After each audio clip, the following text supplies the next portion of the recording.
Hey, good morning. Really happy to be here today. So I am the co-founder of a robotics and artificial intelligence company called Anki. We're based out of San Francisco, and we make video games in the real world. So what does that mean, you probably wonder, and what does it have to do with robotics? So I'll start with a little bit of context. So I met my co-founders in graduate school. So we were studying robotics, artificial intelligence, machine learning.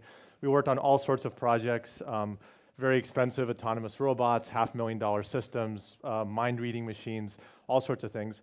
And the technology was really, really incredible. But one of the common themes that became apparent is that all of these technologies were focused on pure research or space or big industrial applications or automating tractors. These applications that were very, very expensive but kind of trapped in a lab. And so what we wanted to do was to pull these technologies out of the lab and into people's lives. And that's why we started Anki. And our first direction that we decided to pursue was entertainment. So when you think about entertainment, you maybe think toys. So toys are incredibly popular, both today and decades ago. And the biggest appeal is that there's this emotional connection that people form with things that they can hold and touch and collect in the physical world. And it's something that you can't really replicate on a screen. But when you do go on a screen in video games, something really special happens. You have real characters. The characters evolve, the worlds expand. You have interaction, really, really deep structure. You have the essence of what makes a video game fun for a really long period of time. But despite that, they're always trapped on a screen. And so what we wanted to do was to take the best elements of these two worlds and literally make it possible to program video games on top of physical characters in the real world. So our first product that we just released in October, it was in every Apple store, is called Anki Drive. So it's like Mario Kart in the real world. So these cars are cars that you can control. You use mobile devices like iPhones, iPod Touches, iPads. You can customize them. You give them special weapons, abilities. You can upgrade them. You upgrade the engine, they drive faster. But the interesting thing is whichever ones you don't control, they control themselves, and they react to what you're doing, what the other ones are doing, just like as if you were playing a video game. But it's in the real world. It's on a mat that you roll out and you play. And so now, this is where the robotics comes in. What is it that makes this possible? So if you zoom back and you think about robotics in general, you can break up almost any robotics problem into these three challenges: positioning, reasoning, and execution. So positioning is understanding what's around you. Reasoning is thinking about it, making intelligent decision. And then execution is making it happen in the real world. And so now, let's say that we want to bring a racing game into real life. You have these beautiful looking cars, they're driving around, and let's say you want them to be able to drive themselves. So what does that mean? That means every single car needs to understand exactly where it is so it can know what to do. So this is positioning. And this is really hard because suddenly we have to do something that we used to use thousands and thousands of dollars worth of sensors in the lab, but we have to do it at a price point that actually makes sense for a toy that people can buy. So now once you have positioning, you can do reasoning. So reasoning is using that information to make an intelligent decision. And this is exactly how we think about it inside our games. So we use mobile phones as the brains behind what's happening in the real world, and we're actually thinking about thousands of potential actions every single second for every character, like a game of chess. It's thinking about what it wants to do, what you might do in return, and back and forth, and all of that is happening in real time.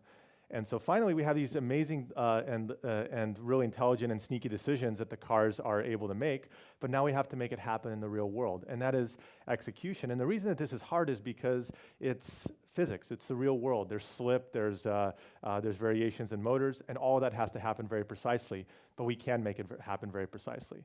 And at the end, the thing that's most powerful is that when you combine these elements, the positioning, reasoning, execution, you can do something really powerful, and that's to just abstract away everything that's physical and just treat all of these characters as if they were just virtual characters in a video game.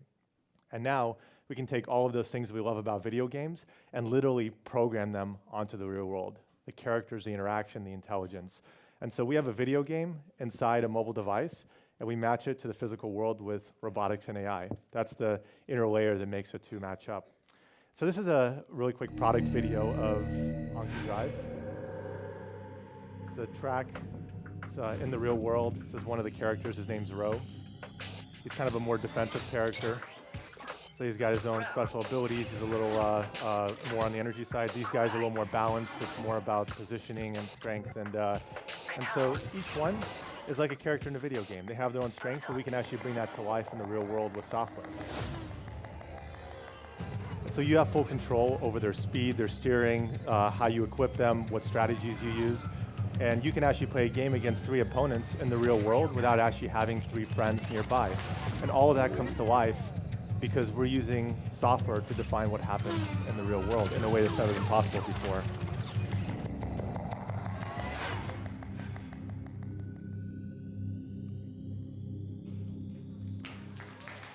Thank you.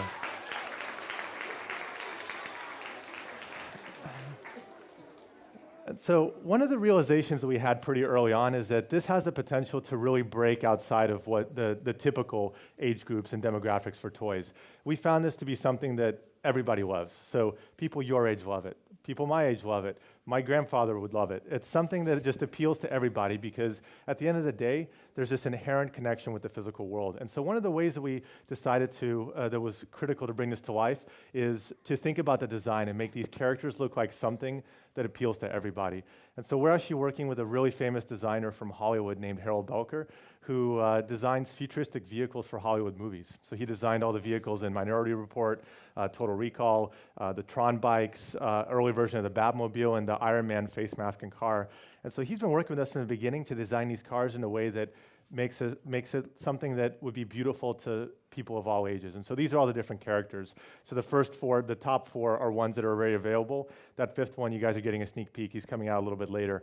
That's Korax. He's the more offensive character. You can see that his kind of face looks like he's going to eat you a little bit, but he's going to be a fun one.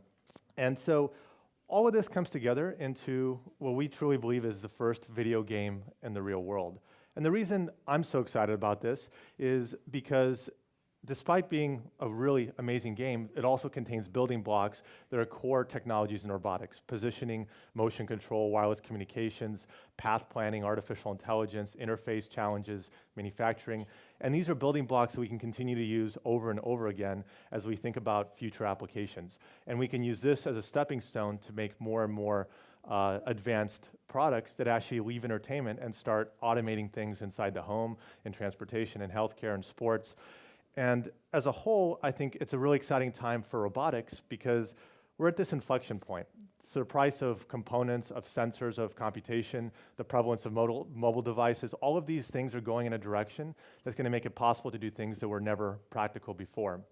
And so I would argue that 10, 20 years from now, there's almost nothing in our daily lives that won't in some way be impacted by robotics. In the end, all robotics is the art and science of making the physical world understand itself and come to life. And that's something that is very exciting. Thank you very much.